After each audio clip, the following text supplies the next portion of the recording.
جی، سعید قاضی کے ساتھ گفتگو کا دوسرا اور آخری حصہ آج میں آپ کے سامنے پیش کر رہا ہوں۔ اس حصے میں ہم نے پی ٹی آئی کی جو حکومت ہے اس کی پرفارمنس، سیاسی جماعتیں جو ہے خاص طور پر اپوزیشن میں وہ کہاں کھڑی ہیں، سول ملٹری تعلقات اور آئندہ انتخابات کے منظرنامے پر گفتگو کی ہے۔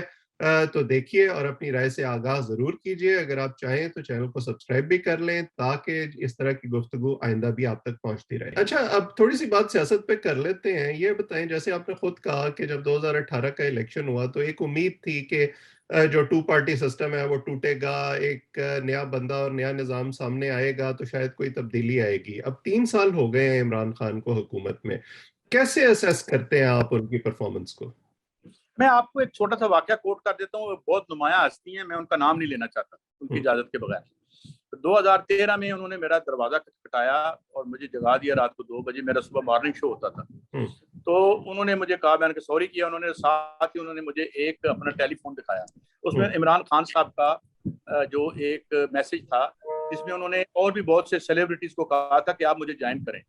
تو میں نے ان کو صاحب کو، جو میرے بڑے اچھے دوست بھی ہیں اور بڑے نمایاں آدمی ہیں اپنے شعبے میں نے انہیں کہا تھا کہ آپ یہ خان صاحب کے اپنے ہی جو حمایتی ہیں ان کی پالیسیوں کی وجہ سے ان کے سخت خلاف ہو جائیں گے۔ میں نہیں سمجھتا کہ آپ کو یہ جوائن کرنی چاہیے اگر آپ سمجھتے ہیں کہ آپ نے کوئی بہتری لانی ہے۔ یہ 2013 کی میں بات کر رہا ہوں، تو ہمیں تو کوئی پریٹینشن نہیں تھی کہ یہ تبدیلی کر سکیں گے۔ بات یہ ہے کہ جب تک آپ یہاں کا جو معاشی نظم و نسق ہے، آپ مجھے بتائیں، جو ریاست اپنا بجٹ خود نہیں بنا سکتی اور آئی ایم ایف کا لکھا ہوا بجٹ پڑھنا پڑتا ہے، وہ کیا تبدیلی لے کے آئے گی؟ اس وقت عمران خان کے پاس پاکستان کی معیشت کا صرف 20% ہے۔ گنجی کھائے گی، نہائے گی کیا اور نچوڑے گی کیا؟ 80% تو پرائیویٹ سیکٹر میں ہے۔ رات کو چینی کی قیمتیں مہنگی کر کے اس کا فائدہ اٹھا کے وہی لوگ ٹی وی پہ بیٹھ کے کہہ رہے ہیں ہائی چینی مہنگی ہوگی۔ تو who are the beneficiaries? They are the beneficiaries، کیونکہ سیاست اور بگ بزنس اکٹھا ہو گیا ہے۔ یہ دنیا میں بھی ہوا ہے اور یہاں بھی ہوا ہے۔ That is the reason۔ Imran Khan کوئی ڈیلیور نہیں کر سکے گا جس وقت تک یہ نظام ہے، کیونکہ اس میں کیا ہوگا، عمران خان ایک رپورٹ لے کے آئے گا تو اگلے دن پتہ چلے گا کہ جہانگیر ترین صاحب کی جیب میں 22 MMA ہے، تو وہ گورنمنٹ ان کے منہ کے بل گر جائے گی۔ یہ بڑا یہ میں سمجھتا ہوں، میں نے جس دن خان صاحب نے ووٹ آف کانفیڈنس لینا تھا نا، تو میں نے اس دن ٹی وی پہ کہا تھا کہ اگر یہ ہار جائیں تو دنیا کے خوش نصیب انسان ہوں گے۔ عوام کے پاس جائیں اور بتائیں اندر کیا بیت رہی ہے، اندر کون کون سے کارٹلز بیٹھے ہوئے ہیں، کون کون سے مافیاز بیٹھے ہوئے ہیں۔ اتنی ہمت ہی کوئی نہیں کرتا، اندر جا کے کمپرومائز کرتے ہیں، عوام مایوس ہو جاتے ہیں۔ اگلا آتا ہے، پھر امیدیں لگتی ہیں، پھر جوتے پڑتے ہیں، پھر کہتے ہیں او یہ تو اس نے تو نواز شریف کی یاد بھی ختم کر دی۔ اگر اب اگلا آئے گا تو کہیں گے یار عمران خان چنگا سی۔ This is what we have been doing for the last 5-6 regimes which I have seen and covered۔ لیکن قاضی صاحب دیکھیں نا، الیکشن سے پہلے عمران خان صاحب ہوں یا ان کے حمایتی ہوں، وہ سب لوگوں کو یہ سمجھا رہے تھے کہ دیکھیں ایک کپتان اگر اوپر ہو تو نیچے سب تیر کی طرح سیدھے ہو جاتے ہیں۔ تو اب وہ پھر یہ ایکسکیوز کیسے لے سکتے ہیں کہ اب یہ نظام اور یہ لوگ ہمیں کام نہیں کرنے دیتے؟ یہ تو بالکل ایکسکیوز نہیں لے سکتے، نہ ہم انہیں ایکسکیوز، نہ ہم انہیں جسٹیفائی کر رہے ہیں۔ ہم تو یہ کہتے ہیں کہ جو اگر یہ ان کو غلط فہمی تھی، ہم مان لیتے ہیں for the sake of argument کہ انہیں پتہ نہیں تھا، اندر آ کے پتہ چلا ہے۔ ہمیں تو ہم تو بڑے عام لوگ ہیں یار، ہم تو آرڈینری پیپل ہیں، مین ان the common man in the street ہیں۔ تو ہمیں تو پتہ تھا 2018 کے الیکشن سے پہلے کہ بھائی یہ انہوں نے کچھ نہیں کرنا۔ ہمیں تو پتہ تھا کہ جناب سب سے بڑا الزام میں نہیں لگاتا، انڈیپینڈنٹ اسٹیک ہولڈر گروپ لگاتا ہے کہ جناب یہ جو آپ کے بیٹھے ہوئے ہیں رزاق داؤد صاحب، یہ جو ہماری اسٹیل مل تباہ ہوئی ہے، اس حوالے سے اخباروں میں لوگوں نے اشتہار دیے ہیں مگر وہ وہیں بیٹھے ہوئے ہیں۔ وہاں پہ آپ کے یہ جو ساؤتھ پنجاب کے ان کے ہیں جو خسرو بختیار صاحب، ان پہ $100 ارب روپے کی جو ہے کیسز میں نے تو نہیں بنائے، نیب نے بنائے ہوئے ہیں، مگر وہ ہیں۔ مگر عمران خان صاحب کیا کریں؟ عمران خان صاحب نماز نیت لیں گے نا جس دن، تو پیچھے سے کوئی بندے لے جائے گا اور وہ سلام پھیریں گے تو پتہ چلے گا حکومت چلی گئی ہے۔ تو these are the very tricky questions Awais. جی بالکل صحیح۔ اچھا، دوسری طرف جو اپوزیشن ہے، اپوزیشن کے پاس بھی کوئی بظاہر ایجنڈا نظر نہیں آتا۔ وہ بھی جو ہے ہر جماعت جب اتحاد میں بھی آتی ہے تو اپنے اپنے داؤ پر لگی ہوئی ہوتی ہے، اور جو یہ خیال تھا کہ جب تبدیلی آئے گی تو پرانی جو جماعتیں ہیں وہ irrelevant ہو جائیں گی، لوگ ان کو مسترد کریں گے۔ ایسے لگتا ہے کہ اب ان کی ناکامی کی وجہ سے وہ پھر ریلیونٹ ہوتے جا رہے ہیں۔ مسلم لیگ نون جو ہے وہ پنجاب میں ضمنی انتخابات جیتتی ہے ایک کے بعد ایک، پھر پارٹی جو ہے ان کی ابھی تک انٹیکٹ ہے، جو خیال تھا کہ وہ ایروڈ ہوگی وہ نہیں ہوا۔ تو آپ کو کیا لگتا ہے کہ اپوزیشن اب اس وقت کہاں کھڑی ہے پاکستان میں؟ دیکھیں، پہلی بات تو یہ ہے کہ پاکستان کی جو مقتدر طبقے ہیں انہیں مسلم لیگ نون سے اچھی کہاں ملے گی آپ کو اپوزیشن پارٹی؟ سارے ڈسکریڈٹڈ،